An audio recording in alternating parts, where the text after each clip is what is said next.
নমস্কাৰ এটি নতুন ভিডিঅ'লৈ আপোনালোক আটাইকে স্বাগতম জনালো আজিৰ এই ভিডিঅ'টোৰ যোগেদি ঐতিহ্যমণ্ডিত নলবাৰী ধমধমা পথৰ কিছু দুঃসাহসৰ দৃশ্য দেখাবলৈ আপোনালোক আটাইকে চেষ্টা কৰিম আপোনালোকে ভাল পাব বুলি আমি আশা কৰিলো প্ৰথমতে আপুনি পাব গণেশ মন্দিৰৰ চকটো পাৰ হোৱাৰ পিছতে আপোনাৰ যাত্ৰা আৰম্ভ হ'ব ধমধমা অভিমুখে পথটোৰ দুকাষ সেউজীয়া মাঠ সেউজীয়া যাত্ৰা কৰিম আমি চাইকেলেৰে ধমধমাৰ পৰা নলবাৰীলৈ অথবা নলবাৰীৰ পৰা ধমধমালৈ যদি আপুনি চাইকেলেৰে যায় তেন্তে আপোনাৰ সময় লাগিব 50 মিনিটতকৈ অধিক যদিহে আপুনি লাহে লাহে যায় সুন্দৰকৈ লাহে লাহে ভিডিঅ'টো চাওক চাই নিশ্চয় আমেজ পাব ক'ত যাব আপুনি দিয়া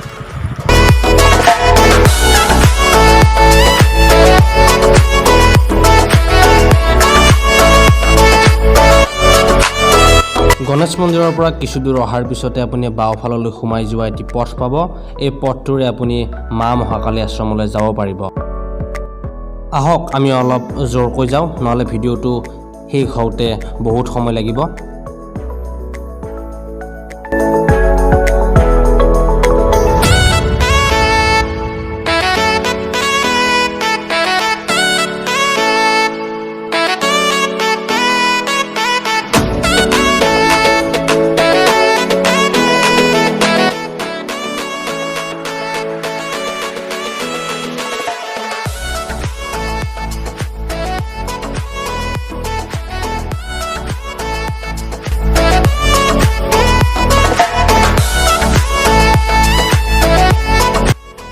যদিহে আপুনিও চাইকেলেৰে যাত্ৰা কৰে তেন্তে আপুনিও কিছু দূৰ অতিক্ৰম কৰি আপুনি পানী গ্ৰহণ কৰিব আৰু কিছু সময় জিৰণি ল'ব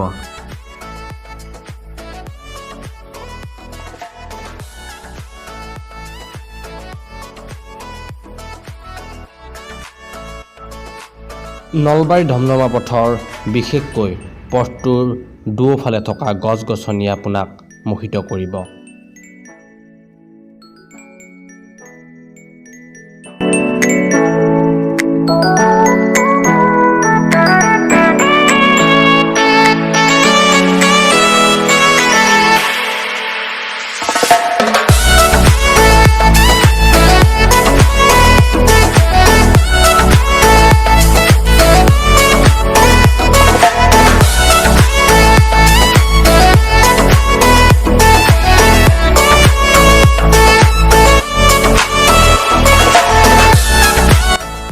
এই টাৰ্ণিংটোত অকণমান লাহেকৈ আহিব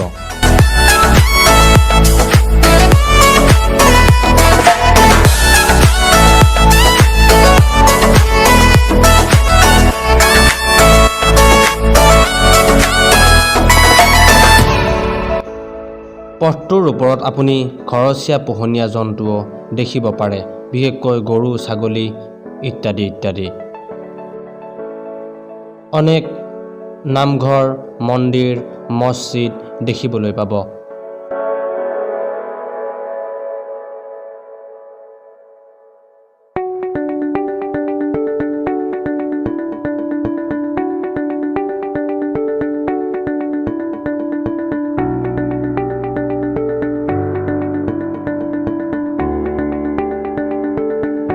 প্ৰায় সংখ্যক লোকৰ ঘৰৰ সন্মুখত পুখুৰী দেখিবলৈ পাব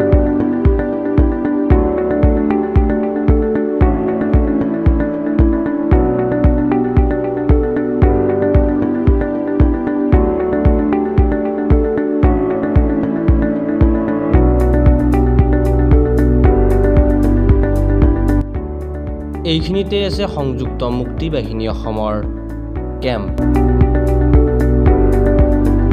বিভিন্ন প্ৰকাৰৰ গছ-গছনি দেখাৰ সৌভাগ্য হ'ব এই পথটোৰে আপুনি যাত্ৰা কৰিলে কাষতে আপুনি দেখিবলৈ পাব পাগলদিয়া নৈ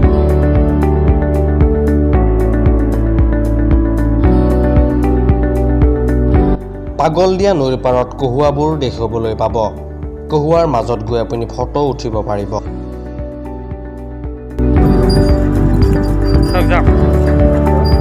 আপনি সাইকেল লৈছে নলবাৰী পৰা আপোনাৰ ঘৰ আপনি মানে সাইকেল দিয়ে আপনি অহা যোৱা কৰে নেকি কিমান বছৰ হ'ল আপোনাৰ এনেকৈ চাইকেল লৈ অহা যোৱা কৰা 3 বছৰ ধৰি আপনি চাইকেল লৈ অহা যোৱা কৰি আছে পাগল দিয়া নৈৰ বৰ্ণিল পৰিৱেশে আপোনাক মোহিত কৰি তুলিব আৰু আপুনি খন্তেকৰ কাৰণে আত্মহৰা হ'ব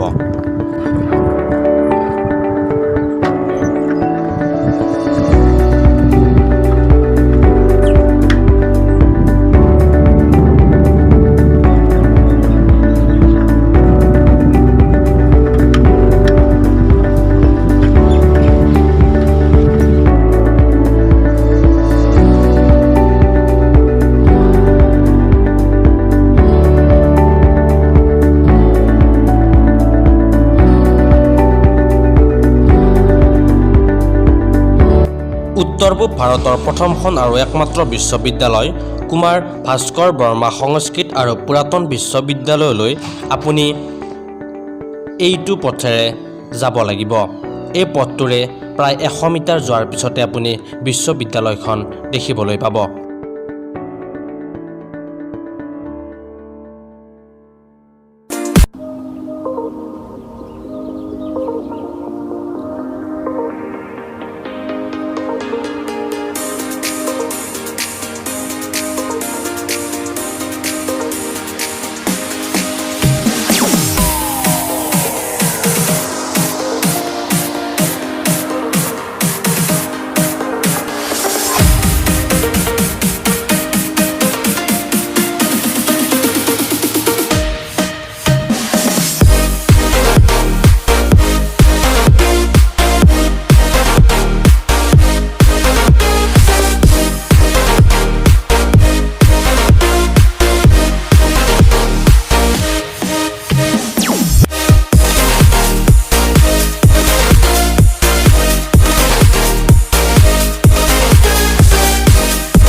নলবাৰী ধমধমা পথটো কিন্তু মাজে মাজে কিছু ভঙা দেখা গৈছে।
এনেকৈয়ে আমি আহি ধমধমা আহি পালোহি। ইয়াত আদৰণি তৰণ এখন লগোৱা হৈছে স্বাগতম ধমধমালৈ। ধমধমা উন্নয়ন সমিতি আগবঢ়াইছে স্বাগতম তৰণখন।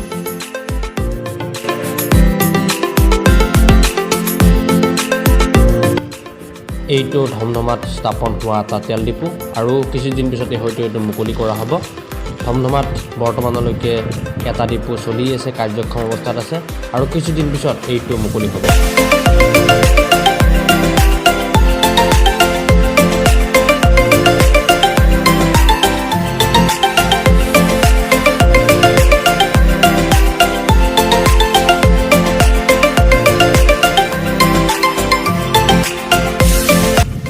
এইটো ডিপো বৰ্তমান ধমধমাত কাৰ্যক্ষম অৱস্থাত আছে। আপুনি ধমধমালৈ আহিলে ইয়াত তেল ভৰাব পাৰিব।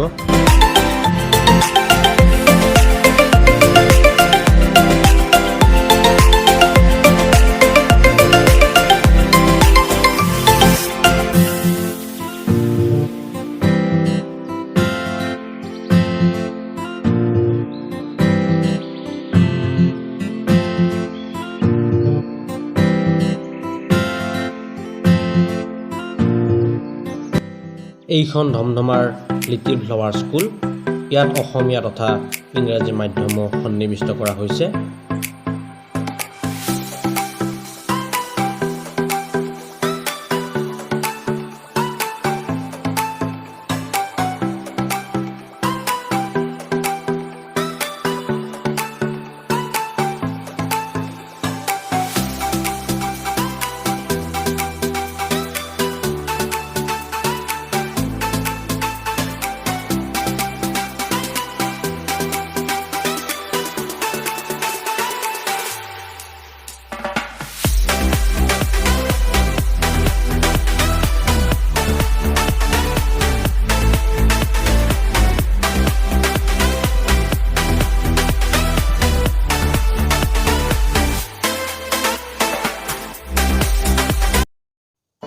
এনেকুৱাকৈ আমি আহি নলবাৰীৰ পৰা ধমধমা পালোহি। আপোনালোকেও পৃথিৱীখন সুৰক্ষিত ৰখাৰ স্বাৰ্থত চাইকেলেৰে নলবাৰীৰ পৰা ধমধমালৈ অথবা ধমধমাৰ পৰা নলবাৰীলৈ এনেকুৱাকৈ আপোনালোকে চাইকেল ব্যৱহাৰ কৰক। তেতিয়াহ'লে প্ৰদূষণ ৰোধ হ'ব, ফলত পৃথিৱীখন সুৰক্ষিত হ'ব। আৰু আমি আহি ধমধমাত উপস্থিত হ'লোঁ। এতিয়া আপুনিও আপোনাৰ কাম কৰক, ময়ো মোৰ ঘৰলৈ যাওঁ। ভিডিঅ'টো চোৱাৰ বাবে আপোনালোক আটাইকে ধন্যবাদ। লাইক, কমেণ্ট, শ্বেয়াৰ কৰিবলৈ নাপাহৰিব। লগতে আমাৰ ইউটিউব চেনেলটো ছাবস্ক্ৰাইব কৰক। ধন্যবাদ। ভুল ত্ৰুটিৰ ক্ষমা বিচাৰিছোঁ।